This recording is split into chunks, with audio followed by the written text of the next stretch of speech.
بسم الله الرحمن الرحيم. الحمد لله رب العالمين، والعاقبة للمتقين، والصلاة والسلام على أشرف الأنبياء والمرسلين، وعلى آله وصحبه أجمعين، أما بعد. فقد قال الله تبارك وتعالى في القرآن الكريم: أعوذ بالله من الشيطان الرجيم، بسم الله الرحمن الرحيم. يا أيها الذين آمنوا كتب عليكم الصيام كما كتب على الذين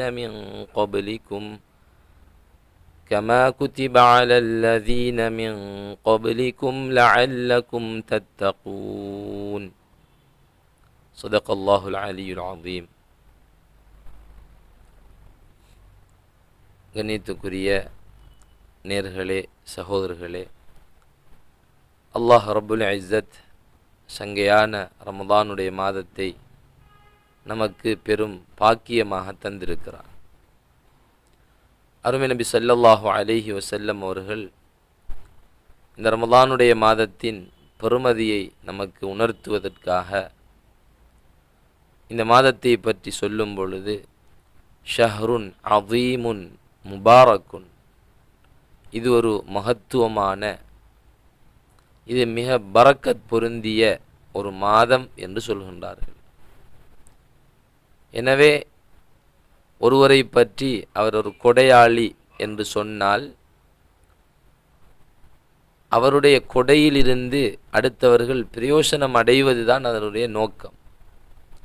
இது போன்றுதான் அருமை நபி ஸல்லல்லாஹு அலைஹி வஸல்லம் அவர்கள் இந்த மாதத்தை வர்ணிக்கும் பொழுது, இது மிக மகத்துவமான, கண்ணியமான, பரக்கத் செய்யப்பட்ட ஒரு மாதம் என்று சொல்கின்றார்கள்.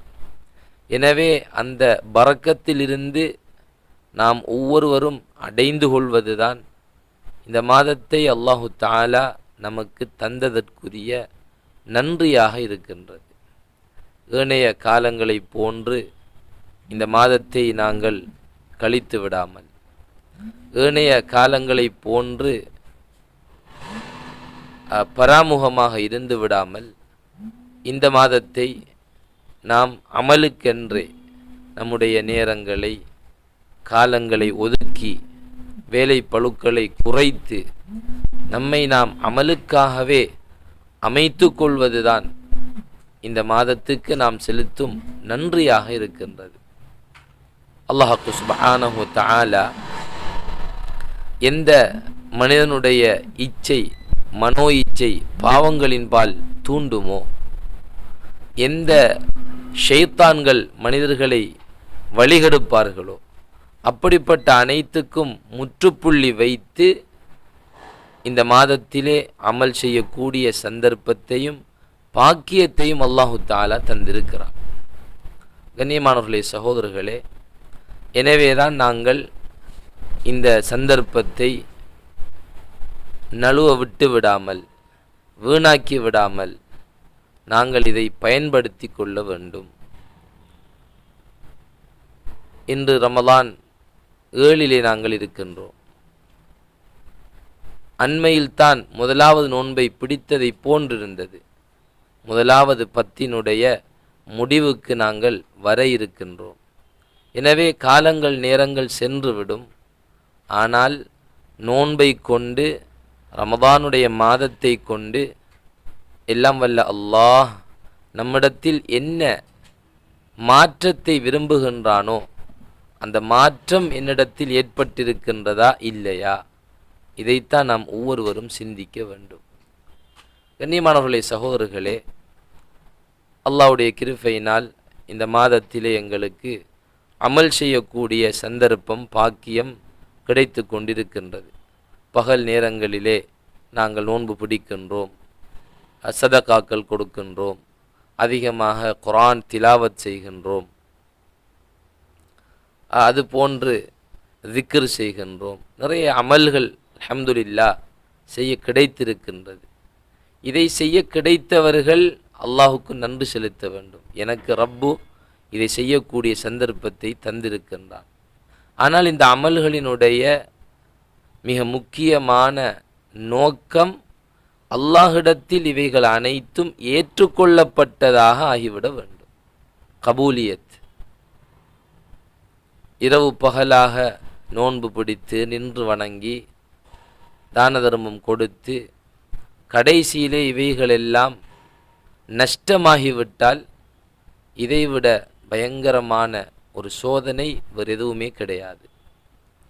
இந்த அமல்கள் எல்லாம் இது செல்லுபடியற்றது என்று அல்லாஹ் சொல்லிவிட்டால் நம்முடைய நிலை என்ன? கியாமத்துடைய நாளையிலே மலை போன்ற அமல்களுடன் ஒரு மனிதன் வருவான்.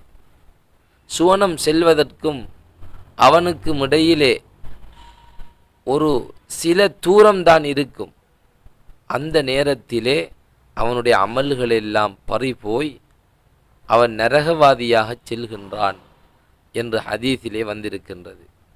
இந்த மனிதனைத்தான் வங்குரோத்துக்காரன் என்று நாங்கள் சொல்லுவோம். கண்ணியமானவர்களே, சகோதரர்களே, எத்தனையோ வருடங்கள் இஅ்திகாஃபிலே இருந்தவர்கள் இருக்கிறார்கள். எத்தனையோ வருடங்கள் அல் குர்ஆனை முழுமையாக கேட்டு நின்று தராவிஹ் தொழுதவர்கள் இருக்கிறார்கள். ஆனால் இந்த அமல்கள் செல்லுபடியற்ற அமலாகிவிட்டால் நம்முடைய நிலைமை என்ன? எனவே இந்த அமல்கள் செல்லுபடியானதாக ஆகுவதாக இருந்தால், இந்த அமல்கள் அல்லாஹ்விடத்திலே கபூல் செய்யப்படுவதாக இருந்தால், அதற்கு குர்ஆன் ஹதீஸில் இருந்த உலமாக்கள் அழகான வழிமுறையை நமக்கு சொல்லித் தருகிறார்கள். கண்ணியமானவர்களே, சகோதரர்களே, அதில் முதலாவது தான் ரமதானுடைய ஹதீஸிலே வரக்கூடிய ஒரு மிக முக்கியமான விடயம், மன் சாம ரமதான ஈமானன் வஹ்திசாபன், மன் காம ரமதான ஈமானன் வஹ்திசாபன் குஃபிர லஹு மா தகத்தம மின் தம்பி. யார் ரமதானுடைய காலத்திலே ஈமானுடன் கூலியை ஆதரவு வைத்து நோன்பு பிடிக்கிறாரோ, யார் ரமதானுடைய காலத்தில் ஈமானுடன் கூலியை ஆதரவு வைத்து நின்று வணங்குகிறாரோ, குஃபிர லஹு மா தகத்தம மின் தம்பிஹி, அவருடைய முன் சென்ற பாவங்கள் எல்லாம் மன்னிக்கப்பட்டு விடுகின்றன. எனவே அனைத்து இடங்களிலும் முதலாவது அருமை நபி ஸல்லல்லாஹு அலைஹி வஸல்லம் அவர்கள் போடக்கூடிய நிபந்தனை அது ஈமானாகத்தான் இருக்கிறது. ஒரு முஃமின், ஒரு முஸ்லிம் படைத்த ரப்பை ரப்பாக ஏற்றவன், அல்லாஹுவை ரப்பாக ஏற்றவன், அருமை நபி ஸல்லல்லாஹு அலைஹி வஸல்லம் அவர்களை தூதராக ஏற்றவன், உண்மையான ஈமான் உள்ளவன், இவனுடைய அமல்கள் தான் அல்லாஹ்விடத்தில் கபூல் செய்யப்படுகின்றன. ஈமானுக்கு மாற்றமான நிலையில் இருப்பவருக்கு அவருடைய எந்த அமல்களுக்கும் அல்லாஹு தஆலா ஈருலகிலும் எந்த கூலியையும் வழங்குவது கிடையாது, நன்மைகளை கொடுப்பது கிடையாது. எனவே ஈமான் என்பதுதான் ஒவ்வொன்றினுடைய அடிப்படை. அனைத்தையும் செய்யக்கூடியவன், படைத்தவன், பரிபாலிப்பவன், போஷிப்பவன், மனிதர்களுடைய தேவையை நிறைவேற்றுபவன், அனைத்தையும் செய்யக்கூடியவன் அல்லாஹ் என்ற அந்த உண்மையான நம்பிக்கை எங்களுடைய கல்பிலே வர வேண்டும், உள்ளத்திலே வர வேண்டும். எனவே அந்த ஈமானுடன் நாங்கள் செய்யக்கூடிய அமல்கள் கபூல் செய்யப்படுகின்றன. இது முதலாவது நிபந்தனை. இரண்டாவது இஹ்லாஸ் என்ற அந்த மன தூய்மை. இன்னல்லாஹ லா யன்துரு இலா சுவரிக்கும் வ அம்வாலிக்கும் வலாக்கின் யன்துரு இலா குலூபிக்கும் வ அஅமாலிக்கும். அல்லாஹு தஆலா உங்களுடைய உள்ளங்களையோ உங்களுடைய தோற்றங்களையோ உங்களுடைய சொத்து செல்வங்களையோ பார்ப்பது கிடையாது. மாற்றமாக வலாக்கின் யன்துரு இலா குலூபிக்கும் வ அஅமாலிக்கும், உங்களுடைய உள்ளங்களையும் உங்களுடைய செயல்களையும் தான் அல்லாஹு தஆலா பார்க்கிறான். இது யாருக்காக செய்யப்பட்டது, என்ன நோக்கத்துடன் செய்யப்படுகின்றது? ஊரோடு சேர்ந்து ஒத்தோடுவதல்ல.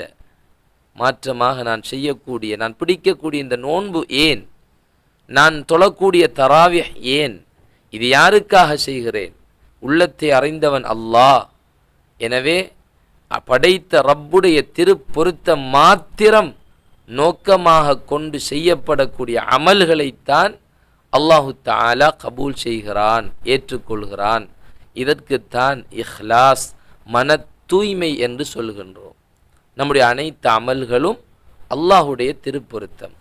அவர் புகழ வேண்டும், இவர் பார்த்து பாராட்டு சொல்ல வேண்டும் என்பது நோக்கம் அல்ல. எங்களுடைய ஒவ்வொரு அமல்களை கொண்டும் அல்லாஹுடைய திருப்பொருத்தம், ஒவ்வொரு அசைவும் அல்லாஹுடைய திருப்பொருத்தம். அல்லாஹுடைய திருப்பொருத்தம் இல்லாத எந்த ஒரு அமலையும் அல்லாஹ் ஏற்றுக்கொள்வது கிடையாது. அல்லாஹுடைய திருப்பொருத்தத்துக்காக என்ற நியத்துடன் ஒருவர் அமல் செய்யும் பொழுது அது வெளிரங்கத்தில் சில நேரம் அது பிழைத்திருப்பதாக விளங்கலாம். ஆனால் அதை கொண்டும் அல்லாஹ் பல மாற்றங்களை ஏற்படுத்துவான். பனு இஸ்ரவேலுடைய காலத்திலே ஒரு மனிதர் தான் சதக்கா கொடுக்க வேண்டும், அல்லாஹுக்காக கொடுக்க வேண்டும் என்ற அந்த நியத்துடன் வெளியாகி செல்கின்றார். சென்று சதக்கா கொடுத்து விட்டு வந்து விட்டார். மக்கள் அதிகாலையில் பேசிக்கொள்கின்றார்கள், இன்று ஒரு துர்நடத்தையுள்ள விபச்சாரியின் கையில் சதக்கா கொடுக்கப்பட்டிருக்கின்றதே என்று மக்கள் பேசுகிறார்கள். இதை எண்ணி அந்த மனிதர் கவலைப்படுகின்றார். என்னுடைய சதக்கா ஒரு விபச்சாரிக்கா போக வேண்டும், சரி நான் இன்றும் அல்லாஹுக்காக சதக்கா கொடுப்பேன். யாருக்கும் தெரியாமல் இரவிலே சென்று சதக்காவை கொடுத்து விட்டு வந்து விட்டார். மறுநாள் காலையிலே மக்கள் பேசுகிறார்கள், இன்று ஒரு திருடனுக்கு சதக்கா கொடுக்கப்பட்டிருக்கிறது. இப்பொழுது அவர் கவலைப்படுகிறார், என்னுடைய சதக்கா ஒரு திருடனுக்கா போய் சேர வேண்டும், சரி பரவாயில்லை, இன்றும் நான் சதக்கா கொடுப்பேன். உறுதியாக அல்லாஹுக்காக சென்று அங்கே அவர் சதக்காவை கொடுக்கின்றார். சதக்காவை கொடுத்து விட்டு வந்து விடுகின்றார். மறுநாள் காலையிலே மக்கள் பேசிக்கொள்கின்றார்கள், இன்று ஒரு செல்வந்தருடைய கையில் சதக்கா கொடுக்கப்பட்டிருக்கின்றது. இவர் கவலைப்படுகிறார், என்னுடைய 3 சதக்காக்களும் வீணாகிவிட்டதோ என்று எண்ணுகின்றார். அன்றிரவு அவருடைய கனவிலே ஒருவர் வந்து சொல்கின்றார், உங்களுடைய 3 சதக்காக்களையும் அல்லாஹ் ஏற்றுக்கொண்டு விட்டான். நீங்கள் அல்லாஹுக்காக கொடுத்தீர்கள். ஏன் இப்படியானவர்களுக்கு இந்த சதக்கா கொடுக்க வைக்கப்பட்டது என்றால், அந்த விபச்சாரி என்னுடைய ரப்பு நான் நினையாத புறத்தினால் எனக்கு இவ்வாறெல்லாம் உதவி செய்யும் பொழுது நான் ஏன் என்னுடைய உடலை விற்று பாவம் செய்து நான் சம்பாதிக்க வேண்டும்? இதிலிருந்து அவர் தௌபா செய்து கொள்வதற்காக. இரண்டாவது, ஒரு திருடன் அவனுடைய கையில் சதக்கா கொடுக்க வைக்கப்பட்டதற்குரிய காரணம், அந்த திருடன் எனக்கு அல்லாஹ் இப்படியெல்லாம் ரிஸ்க் அளிக்கும் பொழுது நான் ஏன் ஒரு திருடனாக இருக்க வேண்டும்? ஏன் திருடி வாழ வேண்டும்? என்னுடைய தேவையை திருட்டின் மூலம் நிறைவேற்ற வேண்டும் என்று உணர்ந்து இதிலிருந்து அவன் தௌபா செய்து கொள்ள வேண்டும் என்பதற்காக ஒரு செல்வந்தருடைய கையில் சதக்கா கொடுக்க வைக்கப்பட்டதற்குரிய காரணம், நான் இவ்வாறெல்லாம் பணக்காரர் வசதி படைத்தவர்கள் சதக்காக்கள் கொடுக்கும் பொழுது இரகசியமாக செய்யும் பொழுது வசதி படைத்த நான் கொடுக்காமல் இருக்கின்றேனே என்று அவன் வெட்கப்பட்டு தலைகுனிந்து அவனும் சதக்கா கொடுக்கக்கூடிய ஒருவனாக ஆக வேண்டும் என்பதற்காகத்தான் அல்லாஹ் இவ்வாறானவர்களுடைய கையில் இந்த சதக்கா போய் சேர வேண்டும் என்று அல்லாஹு தாலா முடிவு செய்தான். அவருடைய 3 சதக்காக்களும் ஏற்றுக்கொள்ளப்பட்டன. வெளிரங்கத்திலே அவர் கவலைப்பட்டிருக்கலாம், ஆனால் உண்மையிலே அல்லாஹுக்காக என்று அவர் நியத்து வைத்து அந்த செயலிலே ஈடுபடும் பொழுது அவருடைய இந்த அமலை, இந்த சதக்காக்களை அல்லாஹு தாலா ஏற்றுக்கொள்கின்றான். எனவேதான் இந்த ஒவ்வொரு அமலும் அல்லாஹுடைய திருப்பொருத்தம் நோக்கமாக கொண்டு செய்யப்படும் பொழுதுதான் அந்த அமல்களை அல்லாஹ் ஏற்றுக்கொள்கிறான். இல்லையா எங்களுடைய எந்த அமல்களுக்கும் பெறுமதி இல்லாமல் பெய்திடும். லை யனால் அல்லாஹ் லுஹூமுஹா வலா திமாஉஹா வலாக்கின் யனாலுஹு தக்வா மின்கும். நீங்கள் அறுக்கக்கூடிய குர்பானிக்காக வேண்டி அறுக்கக்கூடிய அறுப்புகள் பிராணிகளுடைய இரத்தமோ மாமிசமோ அல்லாஹுவை வந்தடைவது கிடையாது. மாற்றமாக உங்களுடைய உள்ளத்தில் இருக்கக்கூடிய இந்த இடத்துக்கு உலமாக்கள் தக்வா என்பது நல்ல நீயத் என்று சொல்கின்றார்கள். அந்த உண்மையான நீயத் அதுதான் இது யாருக்காக செய்யப்படுகின்றனவோ என்ற அந்த எண்ணம் தான் அல்லாஹுவை வந்தடைகின்றன. எனவே எங்களுடைய ஒவ்வொரு அமல்களும் அல்லாஹுடைய திருப்பொருத்தம் நோக்கமாக கொள்ளப்படும் பொழுதுதான் அந்த அமல்களை அல்லாஹ் ஏற்றுக்கொள்கின்றான். மூன்றாவது உலமாக்கள் சொல்லக்கூடிய விடயம்தான் நான் ரமலானுடைய அந்த ஹதீஸிலே சொன்னதை போன்று மன் சாம ரமபான ஈமானன் வஹ்திசாபன், அங்கே கூலியை ஆதரவு வைத்தவராக என்னுடைய இந்த நோன்புக்கு அல்லாஹ் நன்மையை தர வேண்டும், என்ன நன்மை தருகின்றான், அதுபோன்று என்னுடைய குர்ஆன் திலாவத்துக்கு, என்னுடைய சதகாவுக்கு, என்னுடைய துஆவுக்கு, ஃபதாயிலுல் அமால் இந்த அமல்களுக்குரிய சிறப்புகள் என்ன, இதை செய்தால் எனக்கு என்ன கிடைக்கும் என்ற அந்த கூலியை ஆதரவு வைத்து இந்த அமல்கள் செய்யப்பட வேண்டும். அந்த அமல்களுக்குத்தான் அல்லாஹ் கூலிகளை கொடுக்கின்றான், கபூல் செய்கின்றான். நான்காவது நிபந்தனையாக உலமாக்கள் சொல்கின்றார்கள் ஹதீஸிலிருந்து, உஅ்புதுல்லாஹ கஅன்னக தரா ஃபஇல்லம் தகுன் தராஹு ஃபஇன்னஹு யராக. இஹ்சான் என்ற நிலையில் ஒரு அமலை செய்வது, நீர் அல்லாஹ்வை பார்ப்பதை போன்று நீ வணங்கு, அல்லாஹ்வை உன்னால் பார்க்க முடியாது, அவ்வாறு இல்லை என்றாலும் அவன் உன்னை பார்த்து கொண்டிருக்கின்றான். அந்த உணர்வு, நான் ரப்புக்கு முன்னால் இருக்கிறேன், அவன் என்னை பார்க்கிறான், நான் அவனுக்கு முன்னால் இருந்தால், அவன் முன்னால் இருந்தால் எப்படி அந்த அமலை அடக்கொடுக்கமாக, ஒரு தகப்பன் தாய்க்கு முன்னால் பிள்ளை எவ்வாறு அடக்கொடுக்கமாக இருப்பானோ, ஒரு உஸ்தாத் ஒரு ஆசிரியருக்கு முன்னால் மாணவர்கள் எவ்வாறு பணிந்து இருப்பார்களோ, இஹ்லாஸுக்கும் இஹ்சானுக்கும் இடையிலே வித்தியாசம். இஹ்லாஸ் என்பது மன தூய்மை, இதை நான் அல்லாஹுடைய பொருத்தத்துக்காக செய்கின்றேன். இஹ்சான் என்ற நிலை, அது நான் ரப்புக்கு முன்னால் இருக்கிறேன், அவன் என்னை பார்க்கிறான் என்ற அந்த சிந்தனையுடன் செய்வது. அவ்வாறான எண்ணத்துடன் செய்யும் பொழுது அதிலே கவனம் சரியாக இருக்கும். என்னுடைய ரப்பு அவதானிக்கின்றான் என்ற எண்ணத்துடன் செய்யும் பொழுது அதனுடைய தாக்கம் அது அதிகமாக இருக்கும். எனவே இஹ்சான் என்ற அந்த நிலையுடன் எங்களுடைய அமல்களை செய்யும் பொழுது அந்த அமல்கள் கபூலியத்துக்குரிய அமல்களாக ஆகிவிடுகின்றன. ஐந்தாவது நிபந்தனை தான், ஒவ்வொரு அமலிலும் அருமை நபி ஸல்லல்லாஹு அலைஹி வஸல்லம் அவர்களுடைய சரியான வழிகாட்டல், அவர்கள் செய்த பிரகாரம் எங்களுடைய அமல்களை நாங்கள் செய்ய வேண்டும். ஃபர்லான தொழுகைகள் இருக்கின்றன. லுஹருடைய தொழுகை அது 4 ரக்காத்துகள் தான். ஆனால் ஒருவர் நான் 8 அல்லது 10 தொழப்போகின்றேன், 12 தொழப்போகின்றேன், லுஹருடைய தொழுகை என்ற ஆசை வைத்து அவர் தொழுதாலும் அந்த 10, 12 ரக்காத்துகள் கபூல் செய்யப்பட மாட்டாது. ஏன்? நபி வழி சுன்னா அல்லாஹ் கடமையாக்கியது அது 4 ரக்காத்துகளைத்தான். எனவே ஒவ்வொரு அமல்களும் இல்முடன், அருமை நபி ஸல்லல்லாஹு அலைஹி வஸல்லம் வழிகாட்டலுக்கு பேர்தான் இல்ம் என்று நாங்கள் சொல்கின்றோம். அறிவுடன், மார்க்க ஞானத்துடன். அதிலே பல வகைகள் இருக்கின்றன.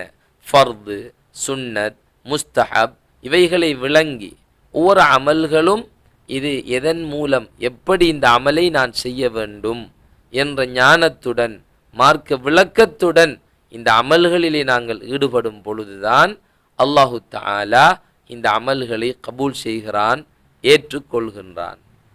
எனவே கண்ணியமானவர்களே, நேர்களே, சகோதரர்களே, எங்களுடைய ஒவ்வொரு அமல்களும் அது செய்வது கொஞ்சமாக இருந்தாலும் சிறியதாக இருந்தாலும் அவைகளை அல்லாஹ் ஏற்றுக்கொண்டு விட்டால் அந்த அமல்களை கொண்டு நாங்கள் உயர்ந்த சொர்க்கத்தை அடைந்து விடலாம். பெரும் அமல்கள், ஆனால் அமல்களுடைய நோக்கம் பிழைத்திருக்கின்றது.